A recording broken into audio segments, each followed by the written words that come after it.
नमस्कार. स्वागत तुमचं द न्यूज लॉन्चर मराठीमध्ये. मी अशोक वानखडे. सरकार येतात आणि जातात. प्रत्येक सरकारची आपली प्रायोरिटी असते, प्राथमिकता. पण या सरकारांच्या प्राथमिकता सत्तेत येण्यापूर्वी आणि सत्तेत आल्यावर फार बदलायला लागतात. सत्तेत यायच्या अगोदर निवडणुकीच्या वेळी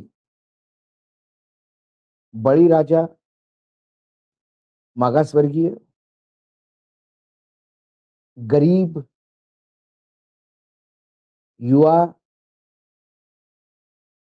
स्त्री शक्ती यांच्यासाठी हे सरकार येणार. आम्ही यांच्यासाठी काम करायला आम्हाला तुम्ही मतदान द्या. आम्ही बळीराजासाठी, त्याच्या भल्यासाठी सरकारमध्ये येऊ इच्छितो. आम्ही आदिवासींसाठी, शेड्यूल ट्राईब यांच्यासाठी आम्ही अनुसूचित जाती जमातीचे लोक आहेत, त्यांचं जीवन वर आणण्यासाठी आम्ही येऊ इच्छितो. तरुणांना नोकरी देण्यासाठी आम्हाला सत्तेत आणा. एक पूर्ण महाराष्ट्राला एक विकसित राज्य करण्यासाठी जिथे पाणी, वीज, मुबलक कशाचीच कमतरता नाही, अशी मोठी मोठी स्वप्न आपल्याला दाखवले जातात. पंतप्रधान सोयाबीनला ₹6,000 रेट देऊन गेले. सगळ्यांचा 7-12 कोरा करतो म्हणून देवेंद्र फडणवीस पाणी पिऊन पिऊन ओरडत होते. पण जेव्हा सत्तेत येतात तेव्हा म्हणजे फक्त भाजपाच नव्हे, महायुती आणि महाविकास आघाडी यात काही जास्त फरक नाही. सत्तेत बसल्या बसल्या मग त्यांना कळतं की ₹1,500 जागी ₹2,100 द्यायचे होते लाडक्या बहिणीला, पण पैसे नाहीत. त्यामुळे म्हणतात आता ₹1,500 देतोय ना, ₹2,100 देऊ. कधी देऊ सांगता येत नाही. शेतकऱ्याचं कर्ज माफ करतो ना, करू.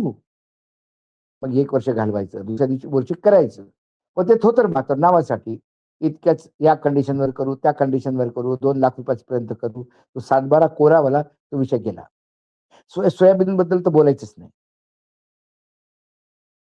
कारण सरकारकडे पैसा नाही.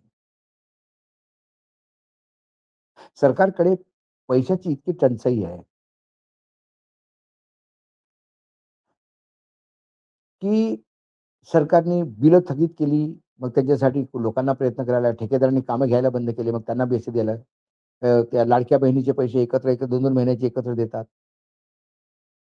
नवीन बजेट फारच सुंदर, म्हणजे असं बजेट कधी झालंच नाही, असं देवाभाऊ, देवाभाऊ म्हणून सगळे अ, भाजपाचे प्रवक्ता ओरडत होते. पण त्यात किती कर्ज वाढतंय. खरी वित्तीय तूट कुठे आहे हे कोणीच सांगत नाही. पण मी हे सगळं कशाला सांगतो, की प्राथमिकता कशी बदलते आणि त्याचं उत्तम उदाहरण म्हणजे काल उच्च न्यायालयाने परवाच्या दिवशी महाराष्ट्र सरकारला जोड्याने मारला. म्हणजे काय?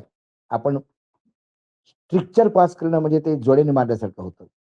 पण निर्लज्जताचा अमृतकाळ चालू असल्यामुळे किती जरी जोडे मारले तरी हे हसत राहतात.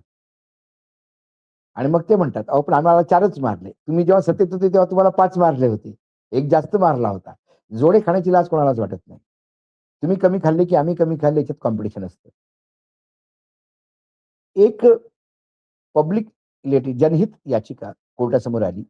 मेळघाट धारणी या आदिवासी भागात कुपोषणामुळे बालमृत्यू आणि स्तनदा मातांचा मृत्यू यांचं जबरदस्त प्रमाण वाढत आहे. आणि अशा बऱ्याचशा जनहित याचिका होत्या, त्यांना सगळ्यांना एकत्र करून मुंबईच्या खंडपीठापुढे आल्या. न्यायमूर्ती रवींद्र घुगे आणि न्यायमूर्ती अभय मंत्री यांच्या बेंच समोर ही झाली, सुनावणी झाली. त्यात त्यांनी एक न्यायालयीन मित्र म्हणून डॉक्टर अनुप गिल्ड्याचं अपॉइंटमेंट केली.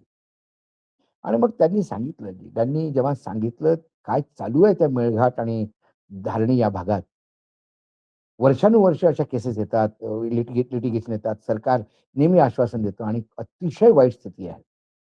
आणि त्या आकड्यांमध्ये हे सुद्धा सांगण्यात आलं, की मागच्या 2 वर्षात जवळ-जवळ 35,000 बालमृत्यू झाल्याची याचा असा आरोप आहे. न्यायालय हादरलं. मग न्यायालयांच्या समोर एक गोष्ट आली, की 2001 मध्ये धारणीमध्ये एक रुग्णालय बांधण्याचं सरकारने घोषित केलं होतं. बहुतेक त्यावेळेला सुद्धा कोर्टासमोर सांगण्यात आलं होतं. 2001 नंतर 2021 पर्यंत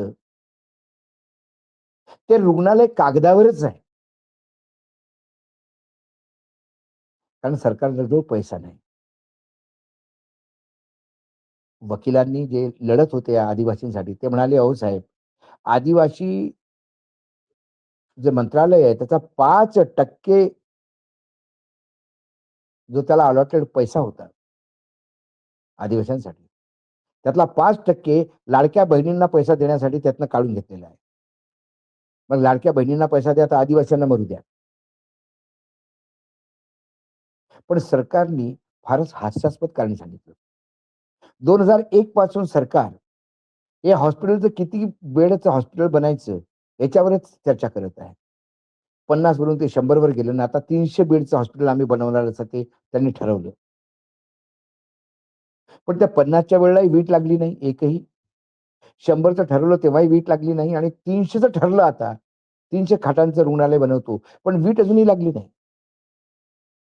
तेव्हा न्यायमूर्ती म्हणाले, "तुम्ही पैसा नाही असं म्हणू शकत नाही. लाडक्या बहिणीला द्यांना पैसा आहे, कारण ते मतदान मिळतं." म्हणजे हे वकील न्यायालयाने म्हटलं, त्याचा अर्थ मी काढला. लाडक्या बहिणीला द्यायला पैसा आहे आणि ह्या बालमृत्यूसाठी आणि स्तनदा मातांसाठी नाही. तेव्हा न्यायमूर्ती रवींद्र घुगे जे म्हणाले, ते ऐकून तर खरोखरच म्हणजे वरनं उडी टाकायला पाहिजे मुख्यमंत्र्यांनी मंत्रालयातून. ते म्हणाले, "अरे 2001 मध्ये मी वकिलीला सुरू केली होती रे, वकालत सुरू केली होती. त्यानंतर सीनियर वकील झालो. हायकोर्टात न्यायमूर्ती झालो आणि मी आता रिटायर्ड होईल. पण माझ्या ज्या वर्षी मी वकिलीची सुरुवात केली, त्यावेळेला केलेली घोषणा अजूनही पूर्ण होत नाही. याच्यापेक्षा निर्लज्जता काय दाखवावी या सरकारने. इतकं नाकारा आणि या 25 वर्षात किती सरकारं आली. उद्धव साहेबही आले, अशोक चव्हाणही आले, पृथ्वीराज चव्हाणही आले, देवेंद्र फडणवीसही आले, एकनाथ शिंदेही आले. सगळे आले, सगळे गेले, आदिवासींच्या हाती धुपाटणं आले. काहीच नाही. फक्त बोलाचीच कढी आणि बोलाचाच भात. आदिवासींची मतच किती हो? इथं फक्त काम मतांसाठी केलं जातं. आणि ही स्थिती त्या आदिवासींची असताना दुसरीकडे हा जो लिंगपिसाट अशोक खैरात आहे, त्याच्या जे त्यांनी एक ट्रस्ट स्थापन केली आणि तो मंदिर, त्या मंदिराच्या पाठीमागे तो काय तांत्रिक-मांत्रिक करून लोकांना फसवत होता, आता ते सगळं बाहेर निघतं. कोणाकडनं तुर्कीवरनं फर्निचर मागवतो, तर कोणाला 2.5 लाख करोड रुपये देईन हे ते तर लोकांनी दिले घाबरत. तुझा नवरा मरेल, तुझा बाप मरेल, तुझा धंदा डुबेल, असा श्राप देऊन. कावळ्याच्या शापाने गृह मरत नाही, आपण नुसतं म्हणतो. पण या कावळ्यांनी खरोखरच भीती दाखवून कितीतरी लोकांकडनं खंडणी वसूल केली. त्यात महाराष्ट्र सरकार पण आहे. महाराष्ट्र सरकारने त्या पिसाट अशोक खैरातच्या मंदिरासाठी 1,05,00,000 निधी दिला. सभा मंडप बांधण्यासाठी 36,20,000 ते जे पेव्हमेंट जे बनवतात त्याच्यासाठी 4,91,000 प्रसाधन गृह पुरुष, स्त्री यांच्यासाठी 7,42,000 चेंजिंग रूम 13,36,000 हा त्या चेंजिंग रूममध्ये कॅमेरा लावत होतो का काय हा नालायक? भक्त निवास 12,53,000 विद्युतीकरण 8,75,000 आकस्मिक खर्च, कॉन्टिंजंट खर्च 3,18,000 आणि लँडस्केपिंग. इथं आदिवासींना त्या स्तनदा मातांना हॉस्पिटल नसल्यामुळे ते पाय घासत मरतात आणि हा लँडस्केपिंग या नराधमासाठी 7,38,000 असं 1,05,00,000 दिलं. आणि हे देणारे सगळे फोटोत आहेत. जेव्हा यांच्यावर आरोप लावला, तुम्ही 1,05,00,000 कसे दिले? देवेंद्र फडणवीस आणि या ग्रुपवर. तेव्हा त्या आरोपामुळे शरमेने मान खाली घालण्यापेक्षा ते सांगतात, अहो त्या दारणा धरणातून जेव्हा पूर्ण सिन्नर तालुक्यातले गाव पाणी-पाणी करत होते, त्यावेळेला त्याचं पाणी रोखून या ईशान्येश्वर मंदिरासाठी या लिंगपीठाच्या उद्धव सरकारने पाणी नाही दिलं. त्यांनी पाणी दिलं स्पेशल व्यवस्था करून. आम्ही ₹1,00,00,000 दिलो. म्हणजे कोण जास्त या भोंदूची सेवा करत होता याच्यात कॉम्पिटिशन आहे. उद्धवनं पाणी दिलं म्हणून यांनी ₹1,00,00,000 दिला जसं. पण उद्धव सरकारने जर चूक केली, तर या शिंदे आणि फडणवीस सरकारला लाज नव्हती वाटत. त्यांनी ते पाणी बंद करायला पाहिजे होतं.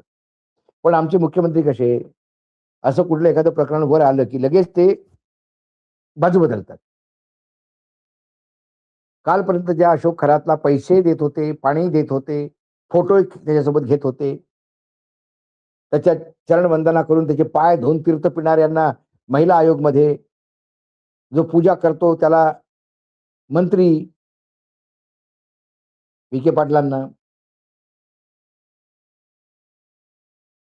तेव्हा लाजा नाही वाटल्या. तेव्हा श्रद्धा, अंधश्रद्धेमध्ये किती गॅप असतो.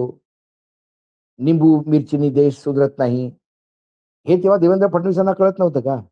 अशोक खरात काय करतात हे देवेंद्र फडणवीसांना माहीत नव्हतं का? श्रद्धा आणि अंधश्रद्धा म्हणतात, तो देवेंद्र फडणवीस उज्जैनला काय करतात? होऊ शकतं श्रद्धापोटी जात असतील. लोकं काही म्हणतात. आजकाल कोणाची कळवंगाळी कापली महाराष्ट्रात, की लगेच लोकं अशोक खैरात म्हणतात. त्यामुळे लोकं कळवंगाळी सांभाळून ठेवतात. कारण महिला आयोगच्या अध्यक्षाची पण करंगळी दरवाजाला टाकली. सुनील तटकरेची पण दरवाजे फार बेकार महाराष्ट्रातले. सगळ्याच मंत्र्याचे करंगळ्या जे आहेत, ते जखमी करतायत. बाकी लोकं आपल्या करंगळ्या असे दाबून बसलेत. त्यामुळे प्राथमिकता कुठे? आदिवासी की अशोक खैरात?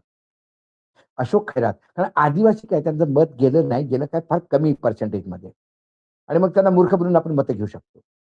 पण अशोक खैरात म्हणजे काय? त्याची प्रॅक्टिस मोठी, त्याच्याकडे येणारी जाणारी लोकं मोठी. त्यामुळे त्यांनी आशीर्वाद दिला तर आपण म्हणतो तर आमचा एवढा मोठा मी त्याला वाघ म्हणायचो. काय वाघ माणूस आहे हा? काय बोलतो विधानसभेमध्ये?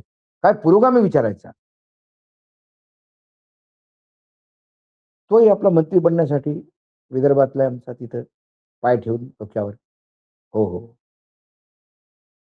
आणि म्हणतो काय आम्हाला बाबांकडे जावं लागतं कार्यकर्ता घेऊन. अरे कार्यकर्त्यांनी सांगितलं शेण खाणार तुम्ही. हे उत्कृष्ट उदाहरण आहे महाराष्ट्राचं, राजकारण्यांचं. प्राथमिकता कोणाला? सत्तेत जोपर्यंत नसतात तोपर्यंत ते तुमचे सेवक असतात मतदातांचे आणि एक वेळा सत्तेत आले, की ते तुमचे बाप बनतात आणि मग सेवा अशोक खरातांची करतात. अशोक वानखेडे किती जरी बोंबलला, तरी कुठल्याही नेत्याला काही फरक पडत नाही. आणि अशोक वानखेडे जनतेचे प्रश्न मांडतो, जनतेसाठी बोलतो. पण अशोक खरात बोलला, हे नाचायला लागतं. चांगल्या पत्रकारांसाठी वेळ नसेल मुख्यमंत्र्यांना. पण अशोक खरातसाठी ते असे बसून त्याची सेवा करतात. अंधश्रद्धा आणि श्रद्धा याच्यातला डिफरन्स सांगणारे आमचे पूर्ण राज्याला देवेंद्र फडणवीस आपल्या पत्नीला नाही सांगू शकले, तिलाही नाही समजावू शकले, की श्रद्धा आणि अंधश्रद्धा काय असते. पुण्याच्या एका कार्यक्रमामध्ये एका माणसाने हवेतनं चेन काढली आणि त्यांना दिली. ती माळा कुठलीतरी माळा म्हणजे ते कशाची होती माहीत नाही. ती तुळशीची होती, की रुद्राक्ष होती, की सोनं होती, काय होती आणि त्यांनी ते प्रसाद म्हणून घेतला. जो माणूस आपल्या घरीच अंधश्रद्धा निर्मूलन करू शकत नाही, तो अंधश्रद्धा निर्मूलनाचा कायदा करतो आणि लोकांना सांगतो श्रद्धा आणि अंधश्रद्धा कशी असते. कुठे नेऊन ठेवला महाराष्ट्र माझा? अशोक खरातच्या मांडीवर? विठ्ठल, विठ्ठल. आज इतकंच. पुन्हा येतो काही विषयासोबत. तोपर्यंत नमस्कार. पाहत रहा. The news launcher Marathi.